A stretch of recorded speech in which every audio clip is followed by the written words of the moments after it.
Hi hello నమస్తే. Welcome to BBR TV official. మిత్రులారా, నేను మీ బీబీఆర్ రావుని. కలియుగ దైవం తిరుమల శ్రీవారిని దర్శించుకోవడానికి నిత్యం వేలాది మంది భక్తులు తిరుమల కొండకు చేరుకుంటూ ఉంటారు.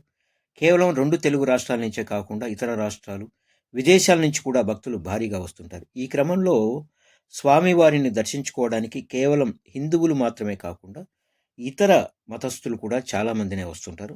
కాకపోతే వాళ్ళు డిక్లరేషన్ ఇస్తారు. తిరుమల కొండపై కొన్ని నియమాలు, కట్టుబాట్లు ఉంటాయి. మాంసం, మద్యం, మత్తు పదార్థాలను తిరుమల కొండపైకి అధికారులు తీసుకొని రానివ్వరనే విషయం తెలిసిందే. అయితే ఇలా తిరుమల కొండపై గతంలో మాంసం, మద్యం, ఇతర నిషేధిత వస్తువులు కనిపించడం, ఆ సమయంలో తీవ్ర విమర్శలు ఎదుర్కొన్న విషయం తెలిసిందే. కానీ తాజాగా మరోసారి అలాంటి ఘటనే చోటు చేసుకుందట. ఏంటంటే, ఇతర రాష్ట్రాలకు చెందిన 25 మంది అన్య మతస్థులు బృందం శుక్రవారం తిరుపతికి వచ్చింది. అలిపిరి ఘాట్ మార్గం నుంచి తిరుమల కొండపైకి వారంతా చేరుకున్నారు. అయితే వారు తమ వెంట పలావు, కోడిగుడ్ల కూర తీసుకొని ఏకంగా కొండపైకి రావడం ఇప్పుడు తీవ్ర విమర్శలకు దారితీసింది. ఓ భారీ గిన్నెలో కోడిగుడ్ల కూర, పలావుతో వారు కనిపించారు. ఎలా అలౌ చేస్తున్నారు?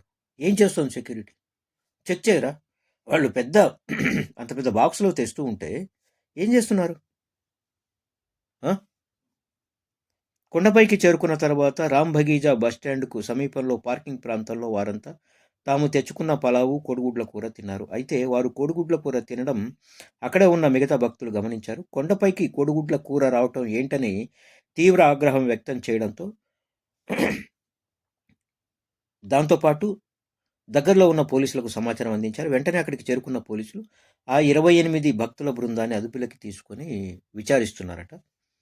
అసలు కొండపైకి కోడిగుడ్ల కూర తీసుకురావడం ఏంటని ప్రశ్నించారు. అయితే తమకు తిరుమల నిబంధనల గురించి తెలియదని, తాము వండుకున్న కోడిగుడ్ల కూరను తమతో పాటు కొండపైకి తీసుకొచ్చినట్లు పోలీసులకు చెప్పారు వారు. ఇక వారంతా తమిళనాడులోని తిరువళ్ళూరు సమీపంలోని గుమ్మడిపూడి గ్రామానికి చెందిన వారిగా తిరుమల తిరుపతి దేవస్థానం అధికారులు గుర్తించారు. ఈ విషయం బయటికి రావడంతో శ్రీవారి భక్తులు తీవ్ర ఆగ్రహం వ్యక్తం చేస్తున్నారు. దీంతో టీటీడీలో భద్రతా తనిఖీల వైఫల్యం మరోసారి బయటపడింది. దీనిపై టీటీడీపై భక్తులు తీవ్ర ఆగ్రహం వ్యక్తం చేస్తున్నారు. ఏకంగా 28 మంది వ్యక్తులు తిరుమల కొండకు రావటం, వారు కోడిగుడ్ల కూరని ఏదైతే ఉందో కొండ మీదకి తీసుకురావడాన్ని అధికారులు గుర్తించలేదా? యెస్. ఏం చేస్తున్నారు? నిద్రపోతున్నారా? క్షుణ్ణంగా చెక్ చేస్తారు కదా అందరిని. మరి ఏమిటిది? అంతేకాకుండా వారంతా ఇతర మతస్థులు కావడం మరిన్ని అనుమానాలకు తావిస్తోంది. వారు కావాలనే ఇలా చేశారనే అనుమానాన్ని భక్తులు, నెటిజన్లు వ్యక్తం చేస్తున్నారు. ఇప్పటికైనా టీటీడీ అధికారులు కళ్ళు తెరిచి తిరుమలలో తనిఖీలు సక్రమంగా నిర్వహించి భద్రతా వైఫల్యాలను అధిగమించాలని భక్తులు కోరుతున్నారు. బీవీఆర్ టీవీ కూడా కోరుతోంది. ఏమిటండి ఇది? కొంచెం కూడా ఇంగిత జ్ఞానం అనేది ఉండదా? తిరుమలలో డ్యూటీ చేస్తున్నారు మీరు, సెక్యూరిటీ వాళ్ళు. టికెట్లు అమ్ముకోవడం, వసతి టికెట్లు అమ్ముకోవటం, దర్శన టికెట్లు అమ్ముకోవటం, లడ్లు అమ్ముకోవడం, దర్శనానికి పంపించడం డబ్బులు తీసుకొని ఇవి చేస్తారు. కానీ ఇలాంటి చెకింగ్లు చేయరా? బుద్ధి ఉండాలి.